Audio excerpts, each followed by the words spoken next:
Every morning starts the same way. I get ready, check my phone, and organize my day in my head before it even begins. From the outside, everything looks normal, but inside, I feel like I'm standing at the beginning of something important.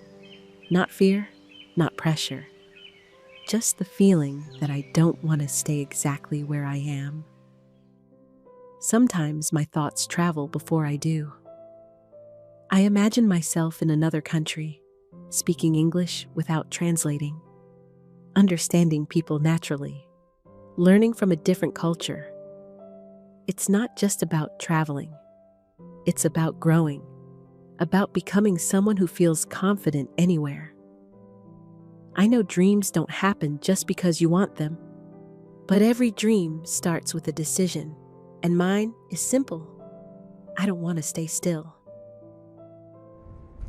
On my way through the city, I think about my life. I work part-time. I study English. I try to balance everything the best I can. Some days feel heavy, others feel hopeful. But all of them remind me that nothing changes if I don't change something first. I don't need everything to happen at once. I just need to move forward. At work, I try to stay focused on my tasks. I answer emails, follow procedures, and keep my rhythm. Everything feels under control until the phone rings.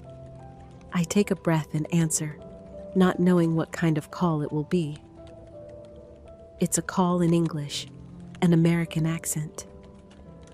He speaks fast, confidently, like he's used to being understood. I catch most of the information, but some parts slip away. I ask him to repeat. I try to choose my words carefully so I don't sound unsure. When the call ends, I feel relieved, but also thoughtful. I didn't fail. I handled the situation. Still, I know it took more effort than it should have, and that realization stays with me longer than the call itself. I understand something important in that moment. This isn't about talent, it's about preparation. If I want better opportunities, I need to feel confident using English, not just capable of surviving a conversation. After that, I push myself harder. I focus more. I try to improve my performance in every small task. In my mind, effort feels like the logical answer to everything. That's when I start thinking about saving money, about preparing for the future I want. The problem is, I don't really know how to start. I want to save, but I don't have a system, just intentions. When I arrive at school, everything feels different. The noise of work stays behind. Here, I feel like I can breathe again. This place reminds me that learning is not about pressure. It's about direction. I see Diego and Julia in the hallway. Just a quick hello, nothing dramatic. But that small moment matters. It reminds me that I'm not doing this alone. We're all here trying to improve, one step at a time. In class, the professor talks about English in a way that finally makes sense to me. He doesn't focus on sounding perfect.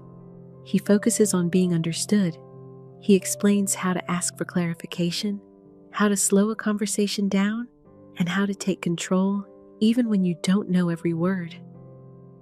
For the first time, English feels practical, not intimidating.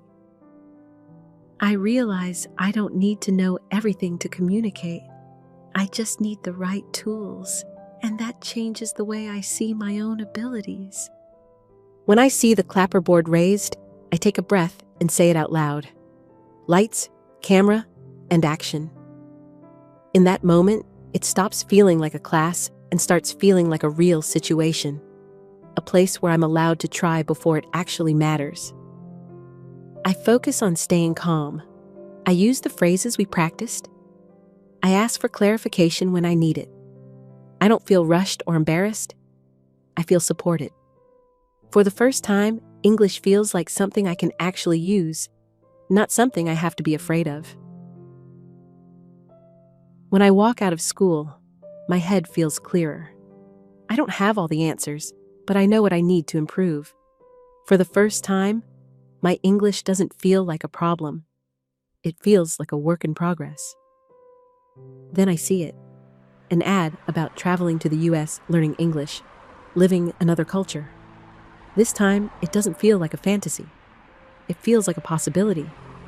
Not for now, but for a future I could actually build. That night, I can't stop thinking about that ad. So I sit down and start searching. Flights, English programs, living expenses. I want to know what it really takes. Seeing the prices changes everything, not because it scares me, but because it makes the dream real. This isn't something I can do right away, but now I know what I'm aiming for. I stand in front of my vision board, and I don't feel confused anymore. Traveling to the US is still there, right where it has always been, but now I see it differently. It's not just a dream, it's a goal that needs structure. I don't feel disappointed. I feel honest with myself. Wanting something doesn't mean pretending it's easy. As I walk through the city, I keep thinking about the same idea, improving my English, living another culture, and how much that could change my future. But now, instead of asking myself if I want it, I start asking how realistic it really is. I see the same travel ad again. This time, it doesn't excite me blindly. It makes me think about timing, about preparation, about everything that comes before the trip. I know opportunities don't appear magically. You have to be ready when they do. At work, I think about money in a different way. Not just earning it, but managing it. I realize that no matter how motivated I am, some goals need financial preparation. Traveling to another country sounds incredible, but it also sounds expensive, and ignoring that won't make it easier. In class, I finally say it out loud. I tell the professor that I want to travel to improve my English, to live another culture, but that when I look at the prices, it feels expensive and overwhelming. I'm not complaining. I'm asking. Because deep down, I don't want to give up the goal. I want to understand how people actually make things like this possible. The professor explains that saving isn't about waiting for the perfect moment or having extra money. It's about creating a habit that fits into real life. A small amount, the same day, every week.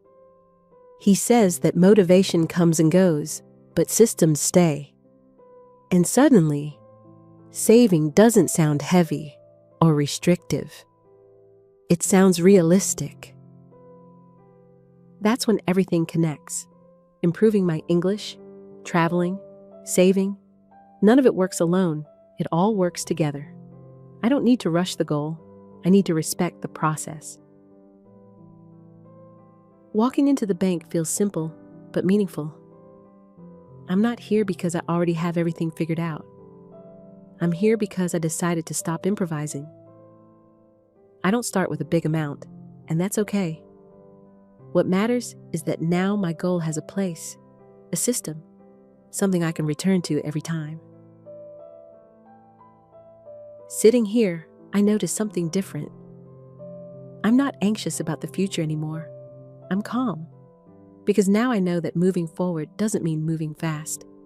It means moving consistently.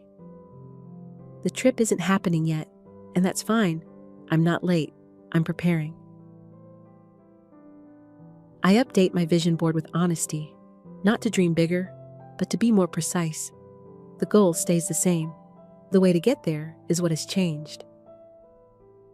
Small habits, clear direction, real progress. I didn't travel to the US yet, but I did something just as important. I stopped waiting and started building. If you have a goal that feels too big or too expensive right now, don't quit it. Break it down. Start small. Build a habit that your real life can support. You don't need everything today. You just need to start.